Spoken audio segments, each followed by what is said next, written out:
Ed Morrison, Well, Country Manager for Australia. Please tell me, what does your role entail? Well, I feel like we shouldn't leave anyone out, mate. So first of all, I'm fortunate enough to be the Country Manager for Australia, and I'm also the Pacific Regional Director. So looking after South Asia, Australia, New Zealand, and our Pacific Islands, and working on the international project for all of those countries. It's a big role. So I suppose the goal of the field leaders and the country managers and the regional directors like myself is to make sure that CrossFit is being implemented internationally and not just in the US. And it made sense that at the start, it's a US-based country, that all of the services to the affiliates and to the community and all the products that are offered were very much being based in the US and were being really strongly offered there. And then as CrossFit has expanded over the years internationally, it's really important that we have boots on the ground in international locations so that they can help with, I guess, the two-way communication of making sure that HQ can speak to the communities in those locations and that HQ has the information and the context from somebody who's in that location to make sure that their services make sense. With your implementation of CrossFit, what does that look like in a sort of basic model? Yeah, so I suppose if we think about what CrossFit, or if we break down CrossFit into three different pillars in terms of how it looks in practice, we've got it delivered in the affiliate, obviously. So there's that pillar of the business, and then there's the education and the training departments, so the level 1s and level 2s, and then the CrossFit preferred courses. And then there's things like sports and events and the CrossFit Games. So in terms of implementing, my goal is to make sure that the affiliates are getting what they need from the affiliate team in the US, and that the affiliate team in the US is getting the information they need about our region and our countries to make sure that what's being offered makes sense to our affiliates. Same with education and training, and same with sport. You said you're very busy. It's a big role. We're here at Charge CrossFit in Melbourne. Beautiful day, by the way. Thank you. You're a part affiliate owner here. You're also doing the level 1 to level 2 as part of the development of the education team into the affiliates. What takes up most of your time?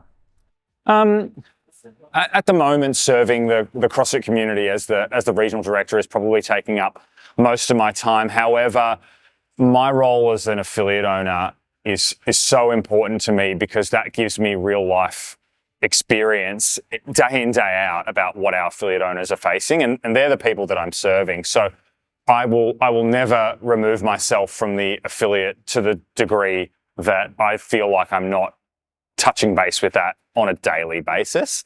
A little bit like, I suppose, as you become more of a CrossFit coach, you might find yourself doing a little bit less training, but you've still got to make sure that you're training often to remember what it's like to be in the fire every day. So that's sort of the, I split my time pretty evenly between the affiliate and the CrossFit HQ role.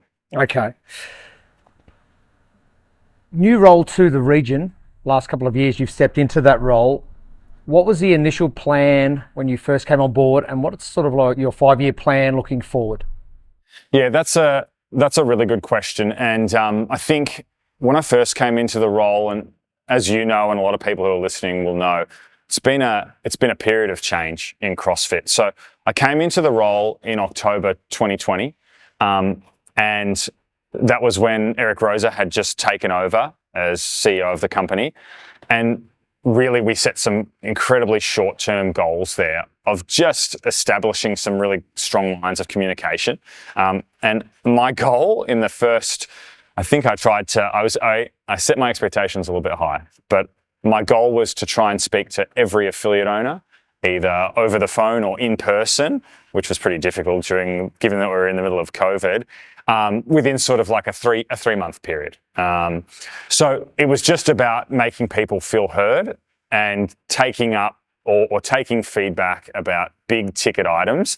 And at that point, honestly, I didn't set any goals about what we needed to do, because I think I needed to understand exactly where the community was at before I decided, hey, this is what we need to do. And then fast forward, I guess, 2 and a bit years now, and it's crazy to think that I've been in this role for that period of time. We've now probably got the stability under the new CEO, Don Fall, and also got the feedback from the community that we need to begin, I guess, being a little bit more proactive and not being as reactive to what the community, and we'll always be listening to the community, obviously, but I suppose we've got enough data and information now to begin working on some of these things. You talk about that change period of time. Greg Glassman steps out, Eric Rosa comes in, now Don's in that role. During that COVID period, obviously very difficult for everyone worldwide, not just CrossFit, but what was the affiliate decline and then regrowth like, not just worldwide, but in the Oceania region in particular? Yeah, so we saw, like all businesses, CrossFit affiliates took a hit, and we saw it dip in 2021 to a number which was below 1,000 in Oceania, and then throughout 2022 we saw it come back up above 1,100, which is in line with pre-pandemic numbers. So we're really pleased with the bounce back that we've seen, and even though it was a tumultuous period for a lot of affiliate owners, I think I can speak for myself, and I might speak for a lot of affiliate owners when I say you actually learnt a lot about how to efficiently handle the business and how to make sure that things were running the way that they needed to run, and how to run lean, if that makes sense, because so many things were removed from us in that time. So in relation to the pure numbers around affiliates, yeah, we're seeing a return to sort of the 2019 numbers in the Oceania region. Do you have a number in mind that you want to get to of each stage, say, of the 5-year plan ahead of you? Yeah, we do. Can you tell me that number? Yeah, we've got some internal checkpoints that we want to hit. And the first thing that I think is worth acknowledging is that it's all very well and good to be talking about growth of new affiliates, but actually the priority is to service our current affiliates. That's the first thing that we want to do. So we want to make sure that those affiliates feel supported, and we want to make sure that they feel like they're getting value out of the affiliation. So we've got some really clear numbers around interaction with affiliates, engagement with affiliates, and obviously maintaining affiliates. What's the best way to service affiliates and keep them happy? It's a really difficult question, because each affiliate, if you ask them, wants different things from their affiliation. You might speak to a particular affiliate owner and they're happy as Larry to just be able to use the CrossFit name and to have that attached to their business. And for them, that's exactly what they want. They don't really want any other additional services. They just want to be able to represent the brand, because they find that does exactly what they need it to for their business.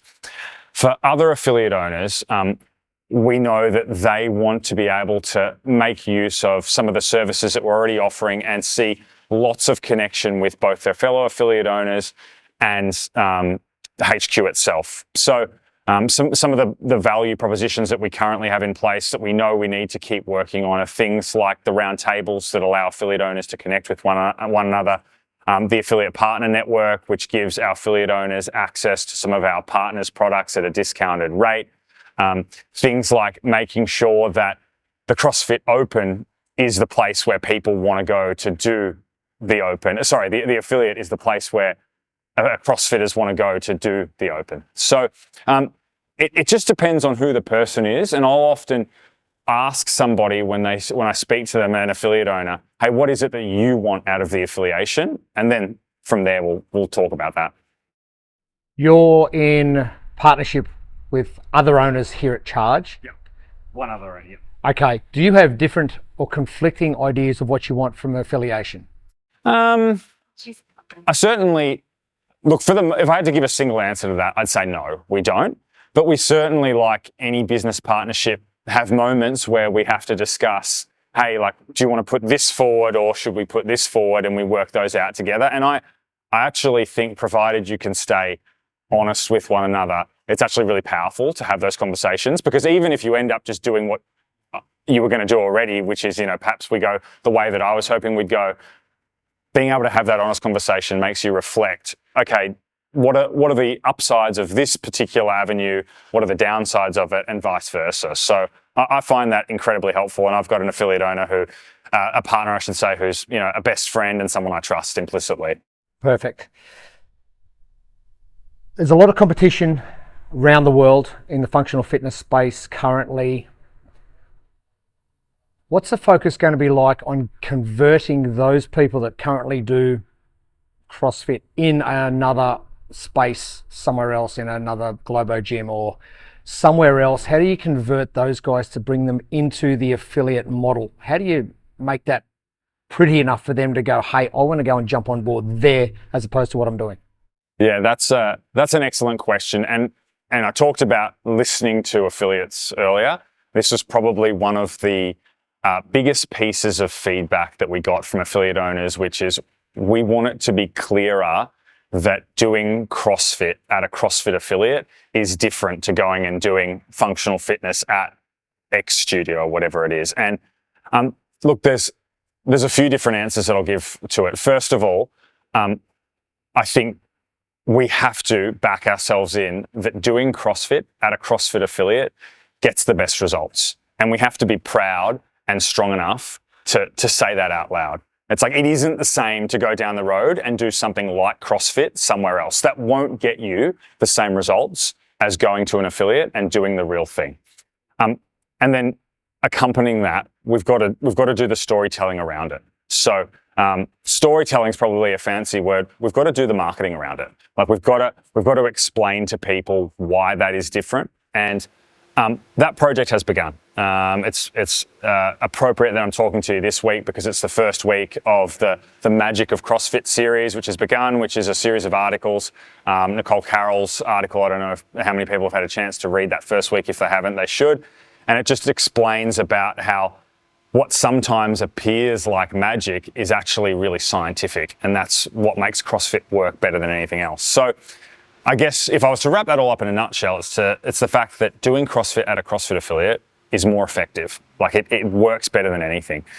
The second thing is that the community of people that you'll meet at CrossFit. It's just, and I refer again to that magic component. It really is difficult to decipher, but there's nothing quite like it. And I've never met a community that is as welcoming to all different walks of life as the CrossFit affiliate. So you've got to experience that. You've got to take the plunge and walk through the door for that. But we again need to do storytelling and marketing to help people find their local affiliate. Emphasising the Australian region as a primary sort of goal, and then you've got obviously Southeast Asia and New Zealand. Are you emphasising one particular region within those smaller regions in particular, or are you just doing it as a whole to try and target as many people as you can to get them into the CrossFit methodology? We'll certainly still see growth in all of the Pacific region, absolutely. Different markets are just at different levels of maturity. So the Australian region, Australia, is the most mature of the Pacific markets. I mean, we saw the big growth phase in around 2013, 2014, and that's when we sort of were seeing literally the numbers sort of doubled in a period of 2 or 3 years. Right now, we're seeing that happen in South Korea. So South Korea has added, I think last year there was a net growth of something like 77 affiliates in a market that only had at the start of the year less than 200. So we're seeing huge growth there.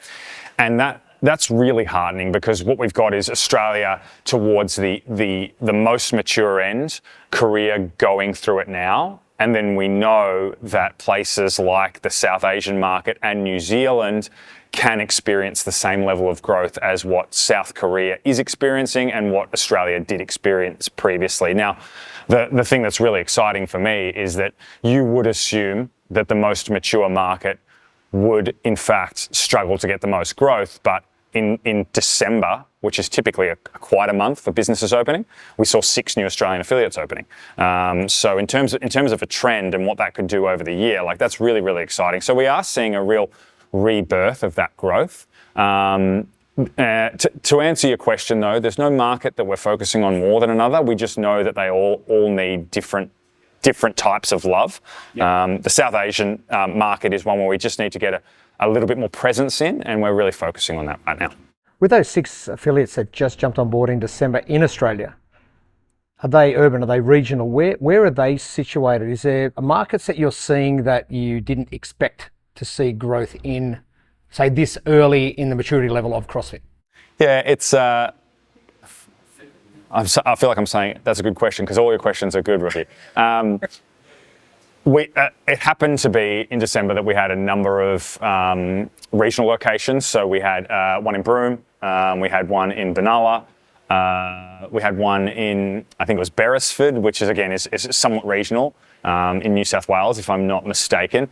So look, if you were to go via the simple method of looking at the CrossFit map and looking where there's not affiliates, you'll see that there's still lots of areas where an affiliate could serve lots of people. But in saying that, there's still lots of room for growth in metro as well. Like, I'm just going to give an anecdotal example here. Like, people feel like metropolitan Melbourne is saturated, but I know of a region only just down the road from me, around Kew, where I grow up, where there's literally, sort of hundreds of thousands of people, and there's not an affiliate in that suburb or in a few of the adjacent suburbs. So an affiliate there would make absolute sense, and we know that CrossFit is for anyone. So there's plenty of opportunities for growth still. That can lead me into something else now that I'm going to talk about, franchise models as opposed to affiliate models and areas. Is that something that's going to maybe jump into the CrossFit space soon, where there aren't areas, hey, we need to pop up here? Are people going to be designated certain areas where they can have their gyms now, or is it just going to be the pure affiliate model, cream rises to the top type of thing that we've seen in the past? Yeah, I mean, it's a question that's been raised, and I think it's probably one in terms of getting an absolute answer that I can't answer right now in terms of what the future would look like for that. But what I can share about, I suppose, designated areas is give some examples of why that shouldn't be an issue. So look, I'm going to use some rough data here so that people understand, but we know that for a lot of CrossFit gyms, to have something like 150 to 200 members would see them being really, really profitable and running a really good business, and obviously being able to provide a really good service to the community. There is certainly enough people who are facing chronic disease and enough people who need CrossFit for it not to be a problem for 2 affiliates to be close to each other. Now, that's not to say if you're looking to open an affiliate, I would advise you to not open an affiliate literally next door to another affiliate, because there's probably more advantageous ways for you and that affiliate to continue to grow. But I can say here at Charge, we've got another affiliate about 800 meters around the corner, and both affiliates are doing really well. Because there's enough CrossFit to go around and there's enough people that need CrossFit, that this sort of scarcity mentality, it's just one that we need to stick away from, because it's just not true. Yeah. You feel like gathering at the Down Under Championship in Wollongong in November, we saw a lot of affiliate owners turn up. Now, that's something that you and Alice put together in conjunction with the Down Under team. You must be really happy with the response you got. Yeah, we were really happy to see, like, honestly, I was just so happy to look at that room on the day and see so many faces. Lots of faces I recognised, lots that I didn't as well, which made me just as happy. Like, there's a lot of new affiliate owners or people that, I just haven't been able to touch base with over the years. So it was a really special event. In true CrossFit fashion, we know we've got a lot to work on to make that event better. But we set some really clear goals around the event, and a lot of it was just to bring that community together for the first time in almost ever, really. We've had some events, and I know you would know about them across the years, things like the tour that was in the Gold Coast and whatnot. But to have everyone come together, and there's still affiliates that weren't there, so we need to be respectful that not everyone could make it, and to have representation from CrossFit executive team as well. It was a really special day. When you're planning an event like that, you running off a template that say you talk to HQ and you say you want to tick off X, Y, and Z as you go along? Or is that something you and Alice sat back and went, okay, we're going to plan this type of thing based upon what's happening in our region specifically?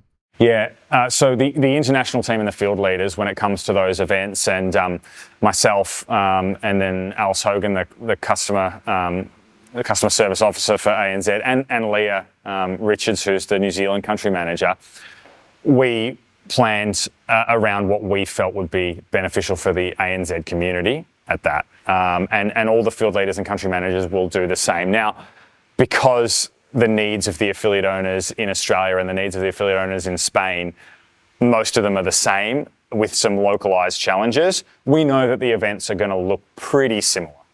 So there's going to be some things that are going to be at most of those events, and most of them are going to be getting together in small workshops and doing some sort of sharing around best practice and whatnot, working out together, because as affiliate owners, it's pretty special to get together and work out because we don't get that.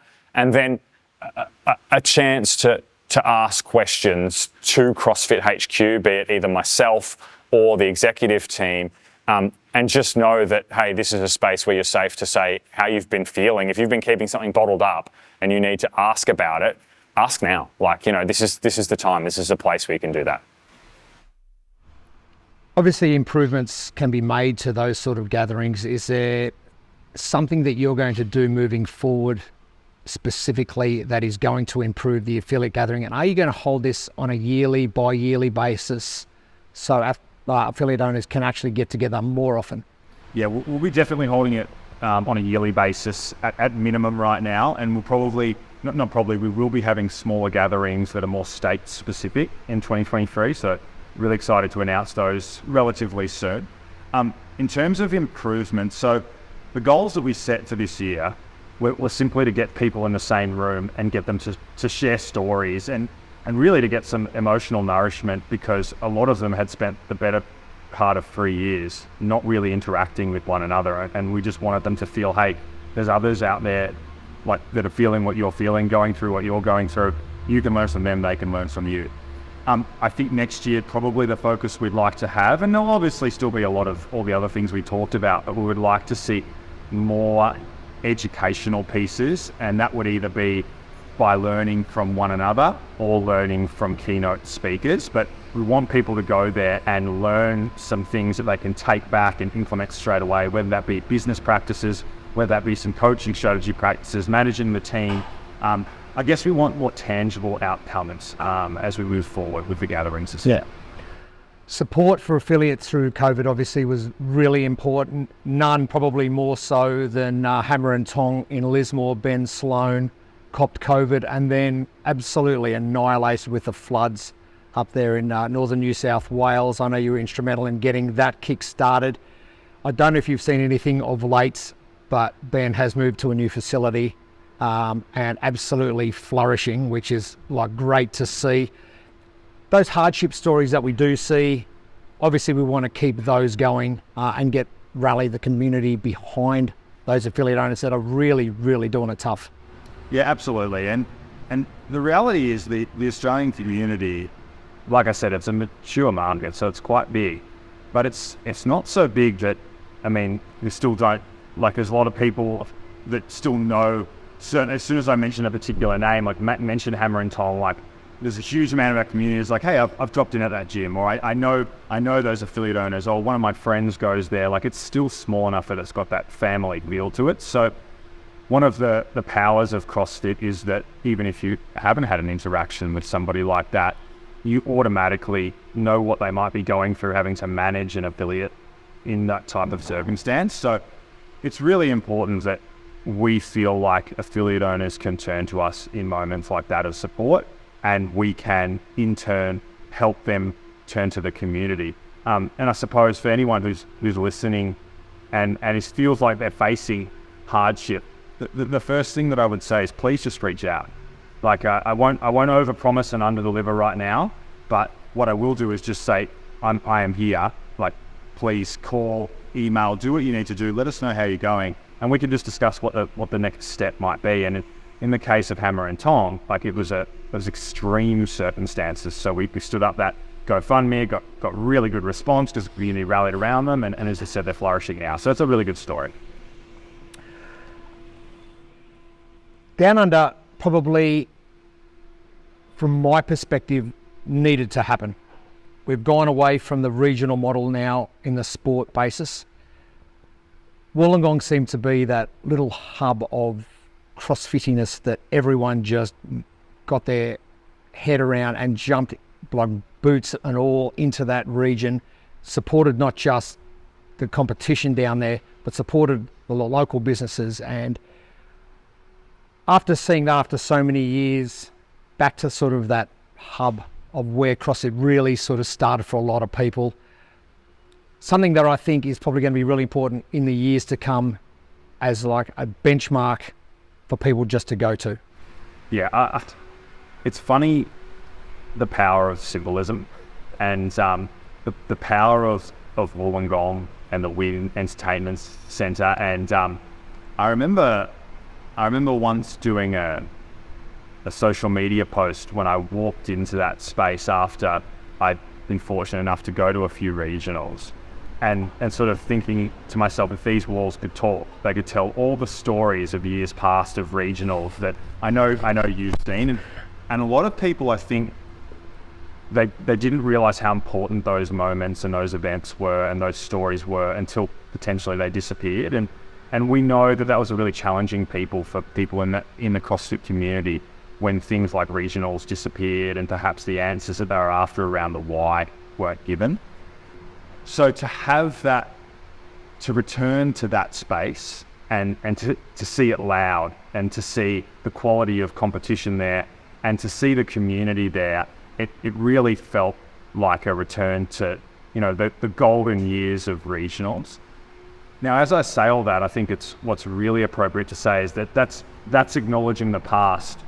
Down Under was also, in its own right, a wonderful event. It wasn't only good because it was, it harps back to regionals, and it's only appropriate this time that I might add that the Torian Pro, which is the other major CrossFit event we have, the semi-final, that is just as exciting and does a wonderful job bringing our community together. And I think our community was just craving those big events to come together.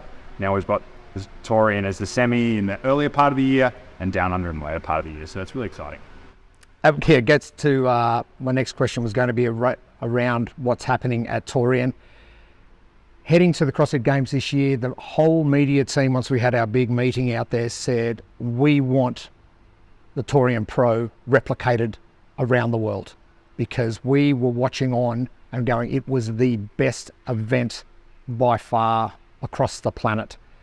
They're not going to be able to replicate that. They're kidding themselves. but they're going to try it this year with the combined regionals and pull that together. How important is that Torian Pro to the CrossFit landscape in the Oceania region? Yeah, this is, I suppose, there's two conflicting, maybe they're not conflicting ideals, but we have to remember that for the vast majority of people, CrossFit occurs every day in the affiliate setting. And the sport of CrossFit is absolutely wonderful, but it is the top percent of people who do CrossFit. So those that are out on the floor at the Torian Pro or even at the Down Under, they represent a very small percentage of the community. However, the inspiration that they give to the community it's almost immeasurable. And I'm not just talking about what the athletes do that weekend. I'm talking about the power of walking into either the Torian or Down Under and just seeing so many people. Like, I know it sounds silly, but I'm always blown away by how many people are wearing just affiliate t-shirts at those events. I'm just like, oh, there's someone from CrossFit so-and-so, there's someone from CrossFit so-and-so. And even someone who gets around to so many affiliates and has been in the community for so long, it feels really special just to be part of something so big. So I think that's the ultimate power of those events for our affiliates. And then if anyone's like me, it's like you watch those events and you're like, I need to go train. I need to go do some exercise right now, because those guys are so inspiring. So yeah, really, really important for us. Touring Pro now, strength of field changes coming now to the competition space. Tia now pulling the wool over everybody's eyes, including my own, even after I did an interview with her. What are you expecting out of the Oceania region in relation to getting people qualified for the CrossFit Games? Do you think we're going to see an increase in numbers just because the people down here just seem to be so good? Yeah. I won't put my foot in it and say anything that would get people's hopes up, but I think the Oceania region was potentially a good example of why that change needed to happen, because we were seeing really high quality athletes not qualify for the CrossFit Games, and the last chance qualifier was an excellent way of making sure that perhaps they did get another chance. But we saw people like Maddie Sturt, for example, last year just miss out, and I think you and me both know that she would have done an exceptional job at the Games that year. I would expect to see some additional spots, particularly in the female division. That would be my prediction, simply as a humble observer of the sport. And that really excites me, because I suppose with Tia now not competing, we can probably assume that she would have qualified, therefore another spot opens up. So I think we'll probably have a debutante as an individual at the Games, and I think it might be a New Zealand debutante, which would be really exciting. So yeah, it's going to be exciting. Yeah. I actually, in the Down Under broadcast, I actually put it out there that we possibly get 7 females qualified. That was on the presumption that Tia was going to be competing. Sure. So we pull that even back to 6 now. And a couple of you talk about, hey, we've got Bailey Rogers over in New Zealand. We've also got Maddie Schelling, Marnie Sykes, yep. Ellie Turner, Cara Saunders. We've got Jamie Simmons. Like, New Zealanders are looking really good. Yep. So we've got, as you mentioned, Maddie Sturt as well. We've got that great group of young women that are going to be really knocking down the door, and if they do the right things, they could potentially all head over to the Games this year if their results are good enough. Yeah, and honestly, no one would like to see it more than me. That's what I would love. And there's going to be some hard decisions for those individuals and more coming up to the semi-final. As, hey, do I go team, or do I run the gauntlet here and potentially try and qualify individually? Because I think the last few years at the pro during the teams, we've seen some we've seen people in the teams who I think we know would be in that last heat in the individual competitions. So look, I love this stuff, and I feel like this is what really elevates it as a sport, all these little stories throughout. So yeah, it's a watch this space type thing, and yeah, we'll see. Hey, you want a little prediction, Rook? Give me a prediction, Ed. Well, I'm just going to give, the more I predict, the more there's a chance I'll be wrong. So I'm just going to make one little prediction. I think we might see the 6 you're talking about. I'm not too sure. You probably know the formula better than I do, but I reckon we will see Grace Walden from Perth qualify. Is that just because I've been giving love to the New Zealand and East Coast of Australia, and the WA sandgropers might get their nose out of joint? Or look, honestly, those WA athletes, they put in the work, and they come over, and like I know last year they were so well represented at Torian, but honestly, the way she's been performing at some of the comps over there, and then the way she performed at the Down Under Championships, I just think she's primed and ready to make her debut. Honestly, I've been keeping an eye on her over the last couple of years, last year at Torian as well, and all the stuff that goes on over in the WA competition space over there. I think she's going to be primed for a very long CrossFit career at the top, and her progression has been absolutely amazing. Costa at CrossFit Dignus is doing like a great job with her, keeping her grounded as well. But I think she's showing the goods, and she could be that surprise packet, maybe that debutante that you spoke about that we get over to the CrossFit Games, and put her into that space and see what she can do. That's right, and there's probably another 4 or 5 stories like that, and that's what I'm looking forward to this year. Yeah. Speaking of stories, the exposure of those stories and things that are happening in our, not just our region in Australia, New Zealand, Southeast Asia, do you feel that is not well represented by the CrossFit media department, and I know it's very US centric. But one thing I really want to do is start telling the stories out here, because we have got some amazing stories to tell. Yeah, and we want more exposure for the stories in the CrossFit community. That is absolute fact, and that is a focus for us. Some of those stories will be athlete stories. Some of them will be just affiliate stories, just what's going on at the local affiliate. Also telling the stories of coaches and their careers, and how have they progressed.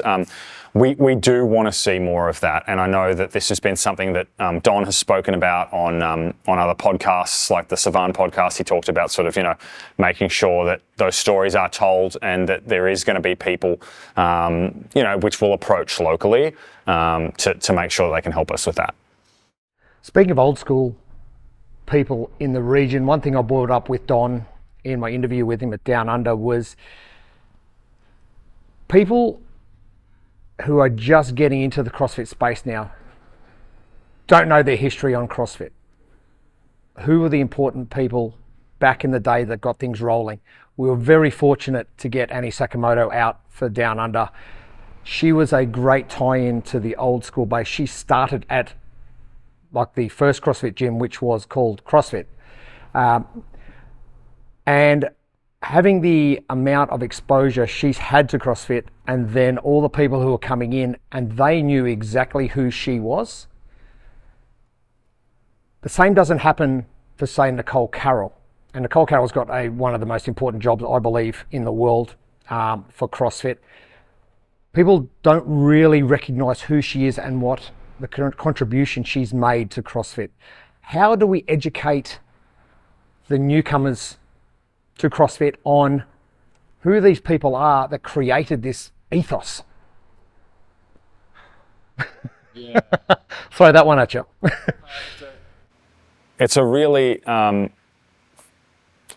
first of all, Nicole deserves to get as much focus as possible, and this magic of CrossFit series and some of the things that have been on social media in the recent days, and quotes from her, and seeing people reshare her article, it's been really heartening. And I agree, I'd love to see more people understand who she is, what she's done, and what she means to our community, especially if they're new to it. I think a big part of it is just, as a coach of CrossFit, it is your responsibility to understand not just coaching movement, but also the history of what we've done. And wherever possible, you should try to weave that into the fabric of your gym, because that's what makes it feel special. This is, again, a really specific example, but if you're going to do one of the named benchmark workouts, or you're going to do a hero workout, give some context to that stuff. Like, hey, this is a hero workout. For those that don't know, in CrossFit, there's a series of workouts that are named after fallen soldiers who performed CrossFit. This one's been around since this time here. It's been on .com this many times. Those little nuggets, you're never going to educate people overnight. You're not going to be able to give them the CrossFit book and tell them, hey, read up on who Nicole Carroll was for me. But over time, those people that stay in your gym for 4, 5, 10 years, they will know who Nicole Carroll is. They will know what the hero workouts are. And then they'll go talk to the new member and tell them what it is, So it's almost it's a passing of the torch that I think we all are responsible for doing. But it starts with the coach, and then for our more experienced members, they've also got to make sure they share that love. It was funny at the Down Under Championship in November. I was commentating with Annie, and we had Tia on board, which was great. And Commando Steve Willis walks past, and I said, Steve, jump into broadcast. So I took the headset off. So he had Annie, Tia, and Steve, like 3 different eras of CrossFit, all sort of intermingling and sharing experience together. And a lot of people, it was actually great to see Steve down there, but a lot of people wouldn't know that up until Ricky got on the podium last year in 2022, that Steve was the highest placed male competitor that Australia has seen. Yeah, and I mean, they're the type of things that when you're stretching down the class afterwards, share that with them. I mean, I could geek out on this stuff all day. I mean, Steve Willis, he came Now, where did he finish? He finished 4th in 2009 in what, at that period, I know people talked about as the most brutal CrossFit Games in terms of the workouts. And then, of course, Miko Salo won that year, and he was a cyborg, and Steve was in a great position going into that last event. And Steve became famous in Australia for being on The Biggest Loser. So, you know, if you sort of shared with the class as I was stretching, as I said, like, hey, do you guys remember Commando Steve from The Biggest Loser? Like, he actually was one of the first ever seminar staff in CrossFit. And like, that's the type of thing that builds that, like, that mystique around it that people love. Yeah, I just think that the newer affiliates and the new people to CrossFit just get into it because they found something that's really good and works well, but they don't know the history of where it all started, not just in Australia, but yeah, you are giving me ideas right now for this like big bound book that I. Oh yes, that's what I want. That's what I was hoping. Yeah. If you are going to get a big leather bound book with dust on it, name one person in the CrossFit space that's had a real impact on you, and you can't say Nicole Carroll. That's a difficult one because there's mentors that have been very, very close to me. Individually, and I started my CrossFit journey at CrossFit Richmond as a green athlete who rocked up way too early to the afternoon classes because I wanted to do my own extra work, and I just couldn't get enough of it. And I had Adam and Kath McKay tolerate me for many years, and then give me my first gig as a coach where I did the most horrendous brief of a workout wearing a t-shirt that I got from a music festival, you know, and they looked after me, and I wouldn't be anywhere without them. So I think for most people, they would say their first CrossFit coach, and Adam and Kath were my first CrossFit coach. And they just showed me the value of a hard-working affiliate owner and really just sharing the joy of CrossFit with everyone. We had a really small space at that time, and you could literally tell as people got there that this was the best hour of their day. Like, people would walk in suits and you know, high-vis gear from whatever they'd been doing, and they would transform into a different person in that gym. And Adam and Kath were responsible for showing me that power of CrossFit. So I'll say them. I thought you were going to say Matt Swift for a second there, but he was the first name that came to mind. Yep. And Matt has had a profound influence on me, as well as he has with many, working with him on seminar staff and just his reach in the CrossFit community, and just his understanding of, again, that magic of CrossFit is second to none. So yeah, Matt would definitely be in the conversation as well. Yeah.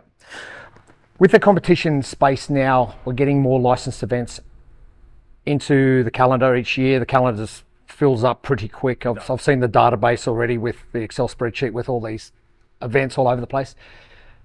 Are there ones in particular that HQ or yourself as country manager and director of the region are going to focus on more, or can we overload the calendar too much with the competition space? Well, in terms of, I suppose, just to make it clear for our community, licensed events that are CrossFit events, we don't have that many in our region right now. I don't feel like that's overloaded. I know that the commentary from our community and feedback that I've got is that there are a lot of competitions that take place at affiliates, and that is something that I've heard. And in terms of a solution to that, I suppose it's a slightly different problem to, is there too many licensed events? In terms of licensed events and the events we're seeing around them, we've got 2 Masters events that are licensed. We've got the Down Under Championship, which is licensed, and then the Torian Pro is obviously a semi-final. We're in discussions, and I won't talk too deep about it right now, but about getting some licensed events in both South Asia and New Zealand, and then we've got the semi-final in Korea as well. There's definitely space for more licensed events, and that if anyone's looking at doing that, they should certainly contact the team to be able to officially, again, put that stamp of this is a CrossFit event. The competitions that take place at affiliates, it's a little bit of a grey area, so bear with me here. I think a little bit like the affiliate that might open up close to you. I don't think we should have a scarcity mindset around that. I think there are enough people that do CrossFit for these events to take place as frequently as they do. What probably is of benefit is just some honest conversations with those affiliates around you before you potentially post a date, or looking, on the various Facebook groups or online services. For example, we've got a calendar that has some of the events, or just reaching out, like, if you know that there's a particular event that runs at an affiliate each year, just maybe give that affiliate owner a call. Hey, it's Ed from Charge. Hey, we were thinking of doing something in spring. Do you guys have dates for that yet? Because I'd hate to conflict with you. Like, the power of that conversation and working with each other like that, it just can't be underestimated. So that would be my first piece of advice around that. Continuing on with your pieces of advice, I'm a 14-year affiliate owner, going way back to 2008. What advice can you give me after 14 years of doing this?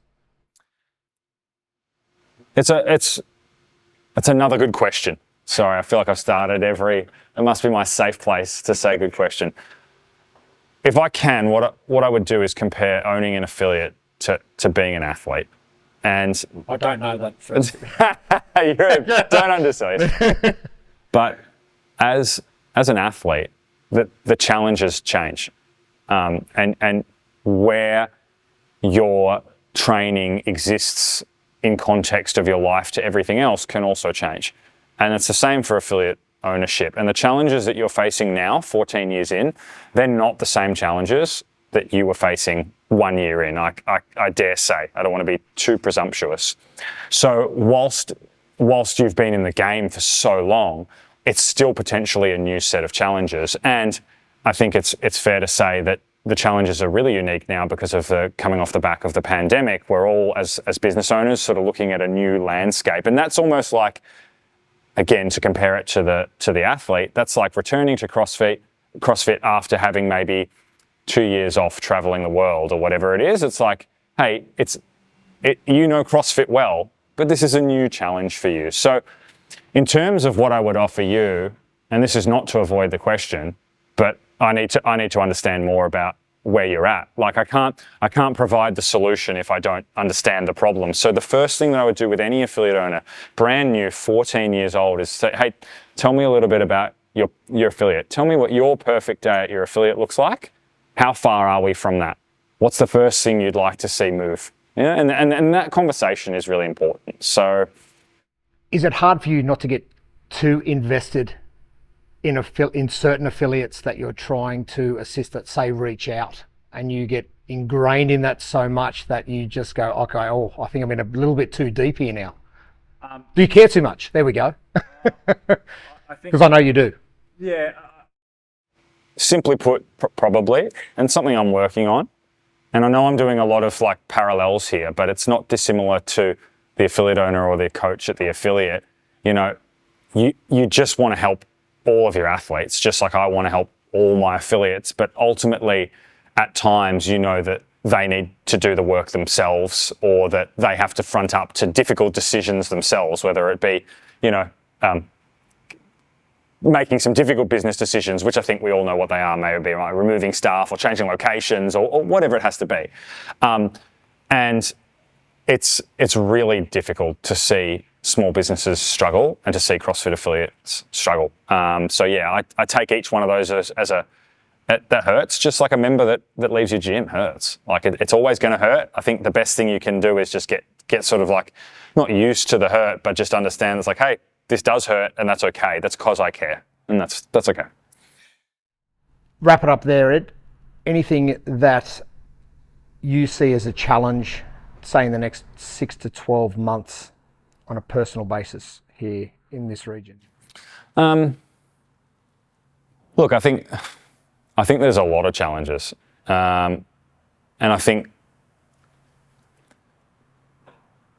the power of CrossFit and the affiliate model is that we all get to skin this cat differently and do things how we want to do them. And how we implement CrossFit at Charge is not identical to how it's implemented somewhere else.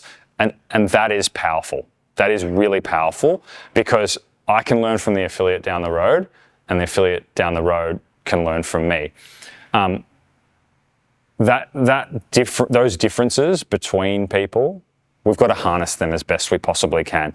And the goal of all of the services that we provide are really to elevate the affiliate and to get more people doing CrossFit. And I think our focus right now should be to continue to build strong bonds within our community so that they can do that. Sweet. Ed, thank you very much for your time.